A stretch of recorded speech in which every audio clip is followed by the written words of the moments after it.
की क्लास। या हम सभी अपने जीवन में सुख और गुणों की अभिवृद्धि के लिए नीति के विषयों का श्रवण कर रहे हैं। नीतिकार हमें सिखाते हैं कि हमारे व्यक्तित्व में हमें कुछ ऐसा जोड़ना चाहिए जो बेजोड़ हो, कुछ ऐसा हटाना चाहिए जो किसी काम का ना हो। दो बातों पर आज अपन चर्चा करते हैं, एक आलोचना और एक अनुमोदना। मैक्सिमम लोगों का नेचर आलोचनात्मक हो चुका है। मैं भी इंडियन सिचुएशंस को लेता हूं तो ज्यादातर लोगों के जो माइंड है उसमें आलोचना भरी हुई है।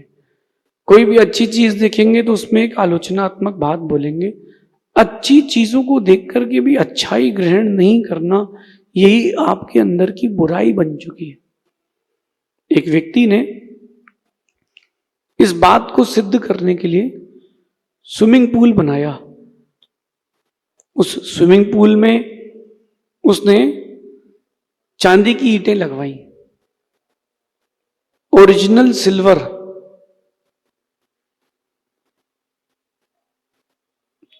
चांदी की ईंटें स्विमिंग पूल के फर्श में। लेकिन उसने बहुत माइंड सेट से काम किया। जहां से व्यक्ति उतरता है, उस व्यक्ति की उतरने की जो पहला सीढ़ी थी नीचे उतरने की स्विमिंग पूल की, उसमें ईंट नहीं थी, वो खाली था। उसमें कोई ईंट नहीं थी, वो खाली था। और उस व्यक्ति ने एक रजिस्टर रखा बाद में। उस रजिस्टर में रीमार्क लिखा कि आपकी इस स्विमिंग पूल के प्रति क्या राय है। 100 लोगों को आमंत्रित किया। चांदी के स्विमिंग पूल में नहाने के लिए कौन तैयार नहीं होता। सभी लोग गए, 100 लोगों को एंट्री हुई, 100 लोगों का रिव्यू लिया गया। 100 में से 100 लोगों ने एक बात कही, स्विमिंग पूल बहुत सुंदर है, बस एक ईंट की कमी है। बात समझना, वो व्यक्ति जो प्रूव करना चाहता था उसने वो प्रूव कर दिया। 100 में से 100 लोगों ने वो जो हजारों ईंट स्विमिंग पूल में लगी थी चांदी की, वो नहीं देखी। उन सब ने एक ही चीज देखी कि इसमें ईंट नहीं है। ये जो आलोचनात्मक दृष्टि हो चुकी है, ये आपको क्वालिटीज देखने नहीं देती, ये आपको आगे बढ़ने नहीं देती। हर व्यक्ति में, हर वस्तु में अच्छाई भी है, बुराई भी है। अच्छाई देखने का प्रयास करो ना, बुराई देखने का प्रयास क्यों करते हो। कमियां तो हर किसी में हैं। जब तक भगवान नहीं बने तो कमियां तो हर किसी में है। कहते हैं कि कमियों से जुदा तू भी नहीं और वो भी नहीं, दोनों ही इंसान है, भगवान दोनों ही नहीं। आप किसी व्यक्ति की गलतियां देख करके उसके प्रति आलोचनात्मक भाव रखते हो तो एक मिनट के लिए सोचो ना कि आपके अंदर भी तो कमी है। Nobody is perfect in this world. इस दुनिया में, इस वर्ल्ड में कोई परफेक्ट नहीं है। तो दूसरों की आलोचना क्यों करें, हम अपनी आलोचना करें। अगर आप अपनी आलोचना करते हो तो आप बहुत ऊंचा व्यक्तित्व बना सकते हो, और दूसरों की आलोचना करते हो तो अपना व्यक्तित्व मिटा सकते हो। मैक्सिमम पीपल्स आलोचना में लगे हैं। कभी भी आप देखना, किसी की भी वीडियो हो, लोगों ने हमेशा आलोचनात्मक कमेंट ही किए हैं, प्रशंसात्मक बहुत कम लोग करते हैं। 100 लोग अगर किसी बात पर कमेंट करेंगे तो 80 लोग उसमें कहीं ना कहीं नेगेटिविटी ही देखते हैं। और यही नेगेटिविटी आपकी सफलता में, आपकी गुणवत्ता में बाधक है। देखो, अच्छा देखो, आप किसी को देखो तो अच्छा देखो। हर व्यक्ति में क्वालिटी है। एक प्रसंग है गीता का, महाभारत का। बचपन के दिन थे और माता पिता की आज्ञा से कौरव और पांडव दोनों द्रोणाचार्य के अंडर में गुरुकुल में रहकर के शिक्षा को प्राप्त कर रहे थे। गुरु द्रोण हर किसी को, अपने छात्रों को एक से एक शिक्षा देना चाहते थे, क्योंकि राजपुत्र थे।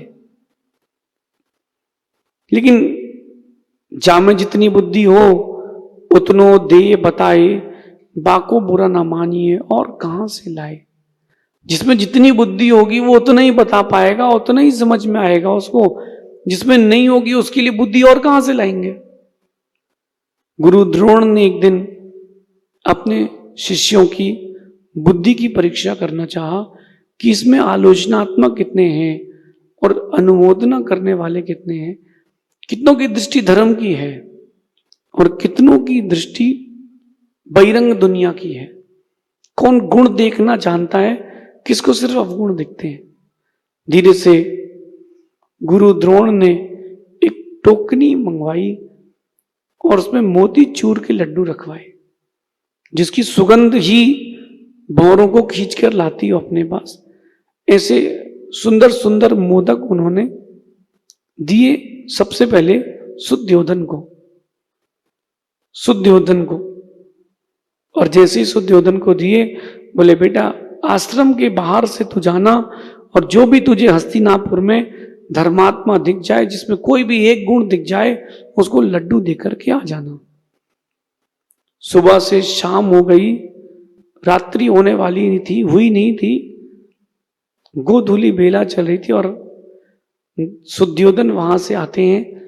बोले गुरुदेव कहां फंसा दिया, क्या काम दे दिया, एक भी व्यक्ति मुझे मिला ही नहीं जिसमें कोई गुण हो। गुरु द्रोण कहते हैं बेटा तू शुद्धोधन नहीं, तू दुर्योधन है। तुझे किसी में कोई क्वालिटी नहीं दिखी, चल छोड़, तुझे खुद में क्वालिटी नहीं दिखी, तुझे खुद के अंदर के गुण नहीं दिखे, लड्डू तू ही खा लेता कि तेरे अंदर भी कोई गुण नहीं है। बुलाते हैं युधिष्ठिर को, बेटा ये टोकनी लेके जाओ, रात्रि के पहले ये लड्डू उनको खिला के आना जिसके अंदर तुम्हें कोई गुण मिल जाए। युधिष्ठिर जाते हैं, आश्रम के बाहर निकले और सारे लड्डू बांट के आ गए 5 मिनट के अंदर। गुरु द्रोण कहते कहां, कहीं तुम कचरे में तो नहीं फेंकाए। धीरे से युधिष्ठिर कहते हैं गुरुदेव आश्रम के बाहर एक श्वान है, एक रोटी खाता है, दिन भर आश्रम की रक्षा करता है, तो मैंने तो लड्डू उसको ही खिला दिए। बोले क्या उसमें गुण है? बोले वो निद्रा को जीत करके अपने आश्रम की रक्षा करता है, उसका गुण है। गुरु द्रोण कहते हैं बेटा तुम धर्मराज युधिष्ठिर हो। उस दिन गुरु द्रोण ने शुद्धोधन को दुर्योधन की उपमा दी और युधिष्ठिर को धर्मराज युधिष्ठिर की उपमा दी। आप देखिए कि आपकी सोच में दुर्योधन का कितना पार्ट है और युधिष्ठिर का कितना पार्ट है। आपके अंदर रावण है कि राम है, कितनी परसेंटेज में क्या क्या है, सर्च करो, एनालिसिस करो। कि दूसरों के बारे में टिप्पणी करने में बड़ा मजा आता है, दूसरों की आलोचना करने में बड़ा मजा आता है। इसको कहते हैं निंदा रसालू, साहित्य की भाषा में इसको कहते हैं निंदा रसालू। निंदा करने में बहुत मजा आता है, दिन भर निंदा करवा लो, बिना खाए पिए रह लेंगे, लेकिन लोगों की बुराई किए बिना नहीं रह सकते। ये जो आपके अंदर का पार्ट है आलोचनात्मक, ये आपकी गुणवत्ता गिराता है, आपको सफल होने से रोक रहा है। मेरी इस बात को जितनी जल्दी समझोगे उतनी जल्दी आपके आगे का रास्ता खुलेगा। आज की नीति में यही कह रहे हैं, ज्यादातर लोग आलोचना करने में बहुत माहिर हैं, ज्यादातर लोग आलोचना करने में माहिर हैं, मगर किसी का आभार या बधाई देने में बहुत पीछे हैं ज्यादातर लोग। क्यों, उसको क्या बधाई देना, कोई बड़ी चीज थोड़ना है। और वही चीज आपने हासिल की हो तो 50 लोगों को आप पेड प्रमोशन कराते हो कि मेरे लिए बोल देना, 2 मिनट की वीडियो बोल देना ताकि मेरा प्रमोशन हो जाए। कई बार पेड प्रमोशन भी कराते हो। क्यों? जब तुमको प्रशंसा कोई करता है, जब कोई आपकी किसी अच्छी बात की बधाई देता है, आभार व्यक्त करता है, तुमको अच्छा लगता है ना, तुमको अच्छा लगता है तो दूसरे को भी अच्छा लगता है। लेकिन वो अंदर की कंजूसी, अच्छे शब्दों को बाहर कहने में कंजूसी, वो जो अंदर की आपकी कंजूसी है वो आपको रोक लेती है कि नहीं, उसकी प्रशंसा करोगे तो 4 लोग उससे जुड़ जाएंगे। देखो, मैं कलियुग का साधु हूं, फिर से सुनना, मैं कलियुग में साधु बना हूं, लेकिन कलियुगी नहीं हूं। लेकिन एक बात आज इस कलियुग में सबसे कहना चाहता हूं, अगर इस कलियुग में एक साधु किसी साधु का आभार व्यक्त कर दे, उनको बधाई दे दे, उनकी प्रशंसा कर दे, मान लेना कि सच में वो साधु है। क्योंकि जो साधु के वेश में असाधु हैं वो केवल आलोचना करते हैं, उनको और कोई मतलब नहीं, क्योंकि किसी और की प्रशंसा करेंगे तो भक्त उनके पास चले जाएंगे। आप देखो वैदिक दर्शन में चले जाओ, एक बाबा दूसरे बाबा की बुराई करता है। जैन दर्शन की ओर आओगे तो एक साधु दूसरे साधु की बुराई करते मिलता है। कहीं ना कहीं ये साधुपना नहीं है, ये आलोचनात्मक दृष्टि है। आज से अभी से इस नीति को जीवन में उतारना। कुछ नहीं हो तो सीता के जीवन से प्रभावित हो जाना। जिन शासन में बहुत सारी महासतियों का वर्णन है जिसमें सीता को प्रधानता मिलती है, एक आइडल रोल माना जाता है। कारण जब जब भी जिसने भी उनके साथ बुरा किया, उन्होंने किसी की आलोचना नहीं करी, यही कहा कि मेरे कर्म खराब थे। लेकिन किसी अच्छे कार्य की अनुमोदना, आभार व्यक्त करना और बधाई देना उन्होंने बखूबी किया। कम से कम इतना ही सीख लिया जाए, कम से कम इतना ही सीख लिया जाए, जिसके पास जो गुण है उनकी बात कर ली जाए। अगर किसी का बेटा टॉप करके आता है तो धीरे से आप कह देते हो, अरे नकल की होगी, पेपर मिल गया होगा, सेटिंग है, पैसे वाले का बेटा है, पैसे से पास हो जाता है। और अगर कोई गरीब का बच्चा पास हो गया तो अरे पेपर मिल गया होगा उसको, उसने कहीं ना कहीं जुगाड़ कर ली होगी, ये कहीं पास हो रहा क्या, वो तो गधा है। बात समझना, कोई भी चीज आपके सामने आती है तो उसको आप सबसे पहले नेगेटिव ही देखते हो, अपने थॉट को पॉजिटिव करो। आलोचनात्मक दृष्टि हटाइए, जो आप देखेंगे, जैसा आप देखेंगे वैसा आप बनते जाएंगे। आपकी आंख के सामने अगर कोई मल का टुकड़ा रख दे, मल का एक पिंड रख दे तो आपका मुंह बन जाएगा। वहीं आपके सामने कोई सुंदर मिठाई रख दे, कलाकंद रख दे, चेहरा खुश हो जाएगा। जैसी चीजें आप देखोगे वैसे आपके दिमाग में छपेंगी, और जैसी छपेंगी वैसा आपके साथ भविष्य में होगा।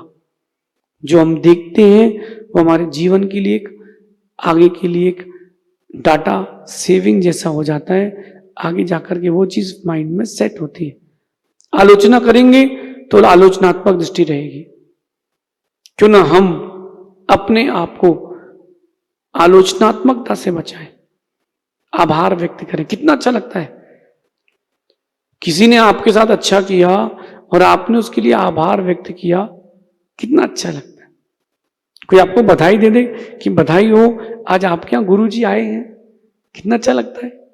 कोई आपका आभार व्यक्त करे कि भैया आपने मेरी मदद कर दी, आप अपने आप में बहुत ग्रेस फील करते हो। लेकिन सामने वाले को ग्रेटिट्यूड तब फील होता है जब आपके अंदर कोई गुण हो। आप ये गुण जागृत करें, बधाई देना प्रारंभ करें, बिना मतलब की मत दे देना। जो उसके पास है उसकी बधाई दो, उसका आभार व्यक्त करो। अगर कोई छोटा सा बच्चा मंदिर में दिख जाए तो उसको आभार व्यक्त करना, बेटा आप मंदिर आए हो, आपके लिए बहुत धन्यवाद, क्योंकि आप हमारे लिए एक आदर्श हो, आपको देख करके और भी बच्चे मंदिर आएंगे। ऐसा आभार व्यक्त करो, उस बच्चे को लगेगा कि हाँ मैंने कुछ किया है, और उसको पुनः एक मोटिवेशन मिलेगा अपने उस काम के लिए आगे जाने के लिए। लेकिन आप लोग ऐसा नहीं करते। अगर किसी का बच्चा मंदिर आ जाए तो आप उसके माता पिता की बुराई करते बाहर मिलते हो। बेटा बड़ा धर्मात्मा और पिताजी तो बड़े पापी हैं। मम्मी तो जहां देखो वहीं बुराई करते मिलती है। इसकी दादी तो ऐसी है।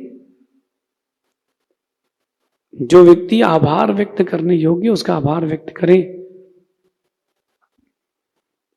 मैं आपको एक सलाह देता हूं कि आपको जिस भी व्यक्ति में, जिस भी वस्तु में जब भी कोई अच्छाई दिखे तो उसकी प्रशंसा करने में, उसको बधाई देने में हिचकिचाए ना, कंजूसी ना करें। ध्यान रखना, जैसा आप दोगे वैसा आपको मिलेगा। जो आप दोगे वही आपको मिलेगा। अगर कोई आपके आभार व्यक्त करता है, बधाई देता है, तो आपके माइंड में उसकी क्या इमेज छपती है, सोचिए कि he is a very good person for me, he is a very good person for me, ये मेरे लिए बहुत अच्छा आदमी है। ऐसे आप किसी का आभार व्यक्त करते हो, किसी की प्रशंसा करते हो, तो वो भी यही सोचेगा आपके लिए, he is a very good person for me. ऐसे ही आपके प्रशंसकों की, चाहने वालों की संख्या बढ़ेगी। आलोचना करने से तो घटेगी, किसी की भी करोगे घटेगी। आप अपने पिताजी को बहुत चाहते हो, कोई अपनी माँ को चाहता है, कोई अपने बेटे को चाहता है, लेकिन मैं एक बात करता हूं कि अगर आपके पिता गाली देते मिल जाए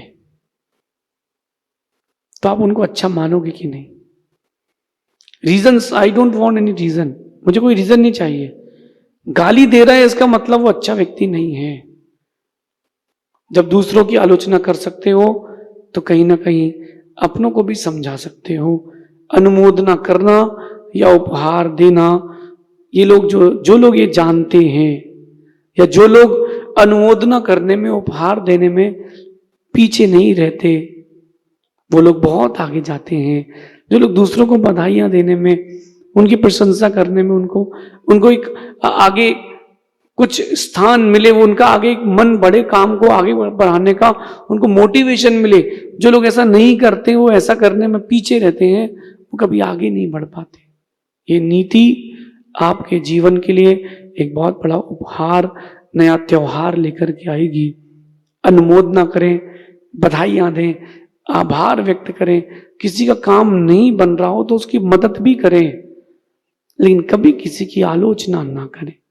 आलोचना आपका व्यवहार बिगाड़ती है, आलोचना आपका व्यक्तित्व बिगाड़ती है। क्यों ना हम अपने आप को अच्छे व्यक्तित्व से जोड़ें। अनुमोदना, आभार और बधाई व्यक्त करने में कभी कंजूसी ना करें। शेष आगे देखेंगे। भगवान महावीर स्वामी की